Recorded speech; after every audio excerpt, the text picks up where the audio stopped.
खरात यांचं प्रकरण अत्यंत गंभीर आहे. आम्हीच त्याचा भांडाफोड केलेला आहे.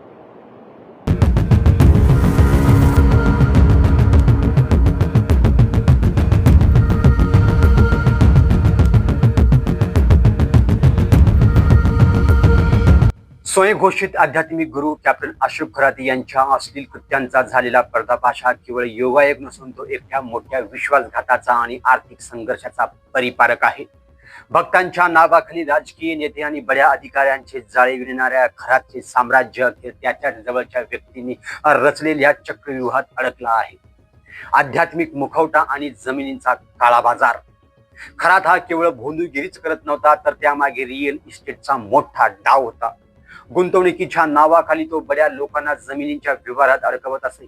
स्वतःचे अल्प भांडवल गुंतवून इतरांकडून कोट्यावधी रुपये जमा करायचा आणि हळूहळू त्या मालमत्तेवर स्वतःचा ताबा मिळवायचा ही त्याची कार्यपद्धत होती. या आर्थिक फसवणुकीमुळे अनेक प्रभावशाली व्यक्तींचे मोठे नुकसान झालं. याच विश्वासघातातून खरातला धडा शिकवण्याचा निर्धार काही बड्या आसमांनी केला आणि तिथूनच त्याचा कर्दनकाला सुरुवात झाली. 7 ते 13 मार्च ऑपरेशन खरात. 7 ते 13 मार्च हा आठवडा या प्रकरणासाठी निर्णायक ठरलाय. अहिल्यानगरचे पोलीस अधीक्षक सोमनाथ घारगे यांनी या प्रकरणाचे गांभीर्य ओळखून थेट गृहमंत्र्यांना सविस्तर अहवाल सादर केला. या अहवालात खरातच्या कृत्यांचे सामाजिक आणि गुन्हेगारी परिणाम स्पष्ट करण्यात आले होते. त्यानंतर प्रशासनाने अत्यंत कठोर भूमिका घेत कोणालाही वाचवू नका असे स्पष्ट आदेश दिले. या आदेशानंतर तपासाला वेग आला आणि खरातची अटक ही केवळ औपचारिकता उरली होती. एका तरुणीची तक्रार आणि ब्लॅकमेलिंगचा उलगडा. या संपूर्ण रहस्याचा उलगडा शिर्डीतील एका तरुणीच्या तक्रारीमुळे झाला. आपल्या फोटोंचा वापर करून कृत्रिम बुद्धिमत्ता AI तंत्रज्ञानाच्या साहाय्याने असलेले व्हिडिओ बनवून ब्लॅकमेल केले जात असल्याचे तिने पोलिसांना सांगितलं होतं. तांत्रिक तपास सुरू असताना पोलिसांना समजले की याच स्वरूपाची तक्रार अहिल्यानगरमध्येही दाखल आहे. पोलिसांनी जेव्हा संशयित मोबाईल क्रमांकाचा माग काढला तेव्हा एका मोठ्या सेक्स रॅकेटचं आणि ब्लॅकमेलिंगच्या जाळ्याचे धागेदोरे पोलिसांच्या हाती लागले. मोबाईलमधील व्हिडिओनी फोडलं बिंग. तपासादरम्यान पोलिसांच्या हाती लागलेल्या मोबाईलमध्ये अनेक आक्षेपार्ह व्हिडिओ सापडलं. या पुराव्यांनी खरातच्या आध्यात्मिक मुखवटा ओरबाडून बाहेर काढला. भक्तांचा विश्वास मिळवून त्याचे आर्थिक, शारीरिक आणि शोषण करणाऱ्या या कॅप्टनची नौका अखेर पुराव्यांच्या महापुरात बुडाली. नेमकं काय आहे प्रकरण, काय आहे फिर्यादीत, पाहूया.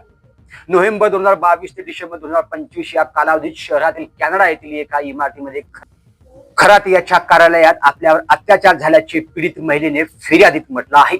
खरात यांनी फिर्यादीत महिलेचे भावनिक, धार्मिक विश्वास संपादन केला. त्यानंतर तिला मंत्रतंत्रांच्या विधीसाठी कार्यालयात बोलावून तिला गुंगीकारक पदार्थ मिश्रित पाणी पाजलं. संमोहित अवस्थेत 2 पीडिता गेल्यानंतर तिला तिच्या पतीच्या मृत्यूची भीती घालून आणि आयुष्य उद्ध्वस्त करण्याची धमकी देऊन खरातने वारंवार अत्याचार केल्याचे या फिर्यादीत म्हटलं आहे.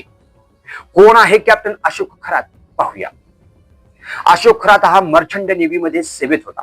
22 वर्ष सेवा बजावल्यानंतर तो निवृत्त झाला. त्याने 154 देशांमध्ये प्रवास केल्याची चर्चा आहे. सिन्नर तालुक्यातील मीरा गाव येथे स्थापन केलेल्या श्री शिवनिका संस्थान ट्रस्टच्या अध्यक्षपदी खरात तर सदस्यांमध्ये रुपाली चाकणकर यांचाही समावेश आहे. सेवानिवृत्तीनंतर अंकशास्त्र आणि ज्योतिषी म्हणून व्यवसाय सुरू केला. राज्यातील मोठे मंत्री खरातकडे भविष्य जाणून घेण्यासाठी येऊ लागल्याचे सर्वत्र तो चर्चेत आला. खासगी विमानाने प्रवास करण्यापासून ते त्याची लॅविश लाईफस्टाईल अनेकदा चक्रावून टाकणारी होती.